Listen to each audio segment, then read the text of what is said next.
Hello students, welcome to online classes of Aadi career point. तो Aadi career point के CBSE class 12 political science की revision series में मैं शोभा ma'am आप सभी का स्वागत करती हूँ। आई होप बच्चों की आप लोग बहुत अच्छे से अपना प्रिपरेशन कर रहे होंगे। ओके, तो आइए आज इस रिवीजन को कंटिन्यू करते हैं, लेकिन उससे पहले आपको एक इम्पोर्टेंट इन्फॉर्मेशन।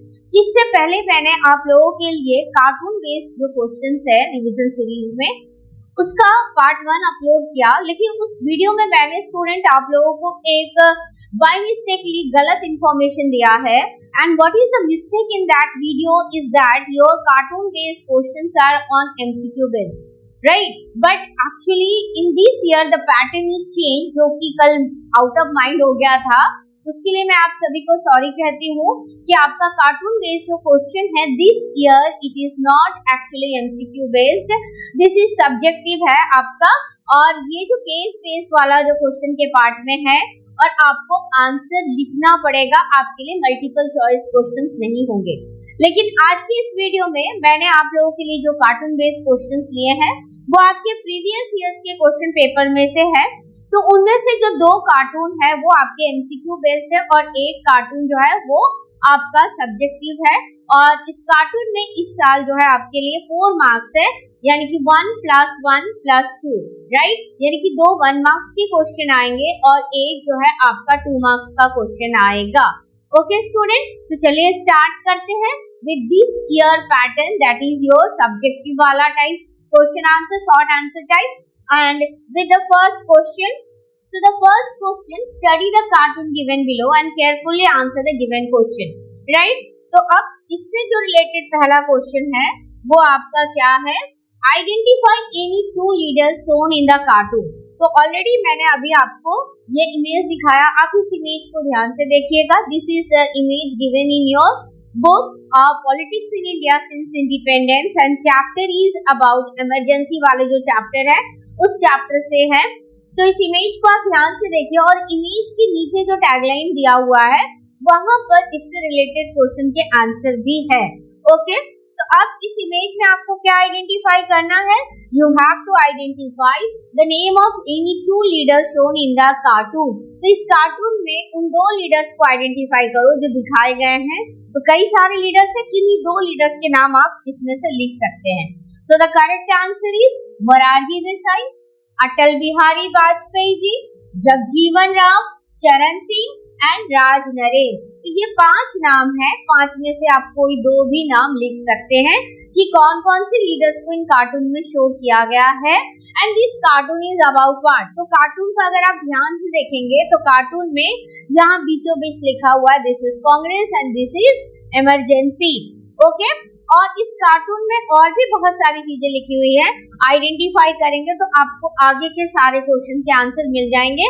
जैसे कि यहाँ पर censorship, MISA and 42nd amendment, और ये जो है आपके इलेक्शन के रिजल्ट जो है 1977 का, यानी कि 6th जनरल इलेक्शन जो हुआ था, 6th जनरल इलेक्शन में कांग्रेस पार्टी की पहली बार सबसे बड़ी डिफीट होती है कि ये पहली बार होती है कि कांग्रेस की सरकार सेंटर में नहीं आती है। ओके, तो उसी से रिलेटेड है ये आपका cartoon. Now explain the term MISA. तो अभी मैंने आपके लिए टर्म हाईलाइट किया था कि यहाँ पर मीजा टर्म का मतलब क्या है, मीजा का फुल फॉर्म क्या है। So what is the full form of MISA? That is Maintenance of Internal Security Act. Okay, और इसी को ही शॉर्ट में कहा जाता है MISA. Now the next question, why was the Congress voted out of power? आखिर क्या ऐसा होता है कि जनता ने कांग्रेस के अगेंस्ट में वोट दिया, जो इतने लंबे सालों से रूल करने वाली कांग्रेस पार्टी के अगेंस्ट में जनता होती है? तो इसका आंसर क्या होगा? So let's check the correct answer. Correct answer is imposition of what? Imposition of emergency. तो ये जो इलेक्शन था 1977 का election, which is actually called the referendum against emergency. तो सरकार ने जो इमरजेंसी लगाई थी, इंदिरा गांधी की सरकार ने जो इमरजेंसी लगाई थी, वो इमरजेंसी के अगेंस्ट में जनता ने वोट किया, क्योंकि इमरजेंसी के दौरान बहुत सारी ऐसी चीजें हुई जो कि नहीं होनी चाहिए थी। उनमें से एक था प्रेस सेंसरशिप, यानी कि प्रेस की बोलने की आजादी खत्म हो चुकी थी, यानी कि सेंसरशिप ऑफ प्रेस। इसके अलावा 42nd कॉन्स्टिट्यूशनल अमेंडमेंट एक्ट भी इसी टाइम पर पास हुआ and misuse of preventive detention law.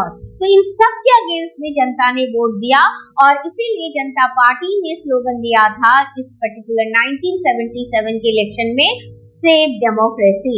Okay, now the next question. ये क्वेश्चन आपके प्रीवियस ईयर्स क्वेश्चन में से है स्टूडेंट, इस कार्टून का, और वेरी इंपॉर्टेंट। ये जो क्वेश्चन है ये एमसीक्यू बेस्ड है, but we will discuss in detail about this cartoon, ताकि अगर इस तरह की ये कार्टून अगर आपका आया तो आप इसके सब्जेक्टिव आंसर्स को भी कर पाएंगे। Okay, so look at this cartoon. ये कार्टून कौन से कंट्री से रिलेटेड है? तो student this cartoon is related with China, और यहाँ पर चाइना के दो सिचुएशन को कंपेयर किया गया है, एक में है देन और एक में है नाउ। तो आप क्वेश्चन देखते हैं, to which country are these two cartoons related? So correct answer is what? This cartoon is related with China. Now the next question, red book is related to which ideology? तो इस cartoon में दो red चीजें दिखाई गई है, एक है आपका red book and it is Mao's little red book. इसके अलावा यहाँ है एक tie which is red power tie. तो ये जो red colour is the symbol of what? तो red colour is actually the representative of the ideology of communism.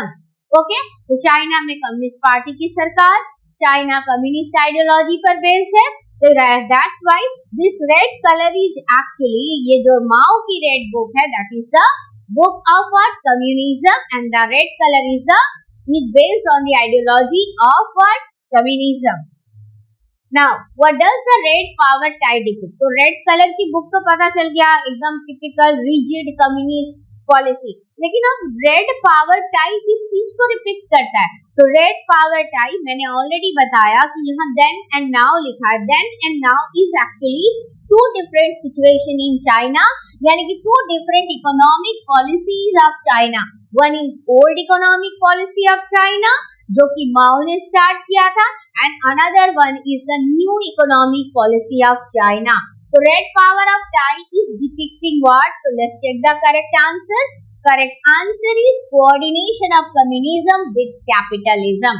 तो माओ ने जो रेड कम्युनिस्ट सोसाइटी स्टैब्लिश की थी, उस पर्टिकुलर कम्युनिस्ट सोसाइटी ने पूरी जो कैपिटलिस्ट सिस्टम से अपने लिंक को कट करके रखा था, अपने आप को आइसोलेट करके रखा था, because it was based on Soviet model, right. But जब 1970s तक चाइना ने भी एक क्राइसिस फेस करना शुरू किया, पॉपुलेशन बढ़ रही थी, इकोनॉमिक ग्रोथ जो है उसका बहुत ही स्लो जा रहा था, जो कि उसके फ्यूचर में प्रॉब्लम क्रिएट कर सकती थी।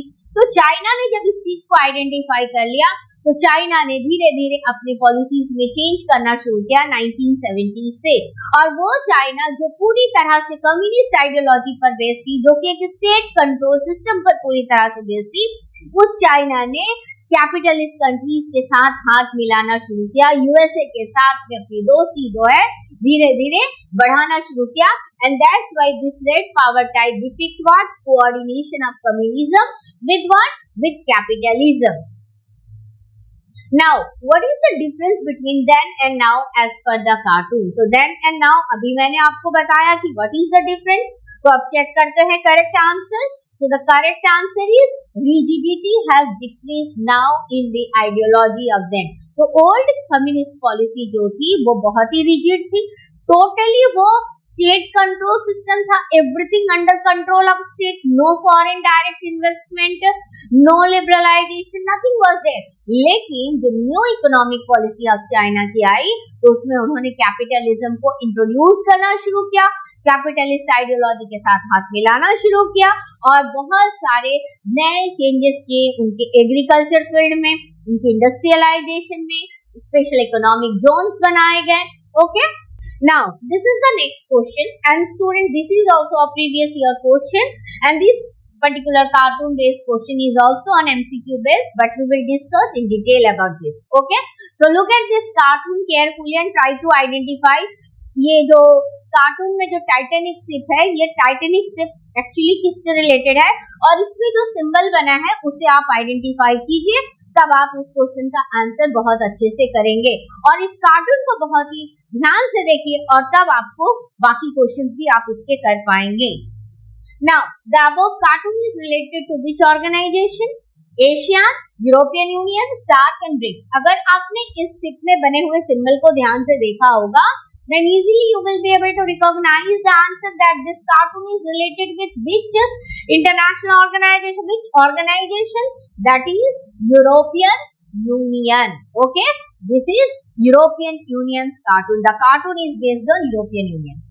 Now the above cartoon is about which one of the following? तो ये कार्टून, इस कार्टून में कई सारे आइसबर्ग्स भी दिखाए गए, बड़े बड़े ऑब्स्टेकल्स दिखाए गए। तो क्या लगता है, समुद्र है, जहाज है, तो ये क्या आपकी ग्लोबल वार्मिंग से रिलेटेड होगा? Failure to make a trade agreement, क्या यूरोपियन यूनियन कोई ट्रेड एग्रीमेंट करना चाहता था लेकिन उसमें वो फेल हो गया? Failure to draft a common constitution, failure to protect the environment. So what will be the correct answer? Correct answer is failure to draft a common constitution. The European Union, which was established in 1992, वो पहले एक economic union था, right? And धीरे धीरे वो एक political union के रूप में कन्वर्ट होने लगा और उसके बाद उसने कोशिश की कि क्यों ना पूरी यूरोपियन कंट्रीज के लिए जो भी इनके मेंबर्स थे उनके लिए एक कॉमन कॉन्स्टिट्यूशन बना दिया जाए। लेकिन कॉमन कॉन्स्टिट्यूशन कैसे बनाएंगे? कॉमन कॉन्स्टिट्यूशन बनाया मतलब इन सबको उस कॉन्स्टिट्यूशन के अकॉर्डिंग काम करना पड़ेगा। But there are so many countries having different views regarding the relationship with the different countries. Britain अलग सोचता है तो कहीं जर्मनी कुछ अलग सोचता है। तब ऐसे कंडीशन में सब एक साथ एक कॉमन कॉन्स्टिट्यूशन को लेकर कैसे एकमत हो सकते हैं? तो इट वाज नॉट पॉसिबल। इसलिए फिर क्या हुआ कि ये जो कॉमन कॉन्स्टिट्यूशन ड्राफ्ट करने की कोशिश थी, इनकी कोशिश थी वो कोशिश फेल हो गई। Okay, now in which year was the organisation related to cartoon established? Just now I said and I hope that you all know as well, right? That is 1992 European Union was established. Okay. Now the next question, what does the circle of star shown in the cartoon represent? So अब इस circle of star, this 12 circles of gold star and this 12 circles of gold star is taken from the flag of European Union. तो European union के flag में ये 12 circles of gold star किस चीज को represent करता है? So the correct answer is unity of the organization, solidarity of the organization को डिपिक्ट करता है। ओके, तो स्टूडेंट आज की वीडियो में बस इतना ही। आई होप कि आप लोगों के पूरे पॉइंट क्लियर हुए होंगे। So thank you for watching this video and please don't forget to like, share and subscribe my channel and please share this video to all your friends. Okay, thank you once again.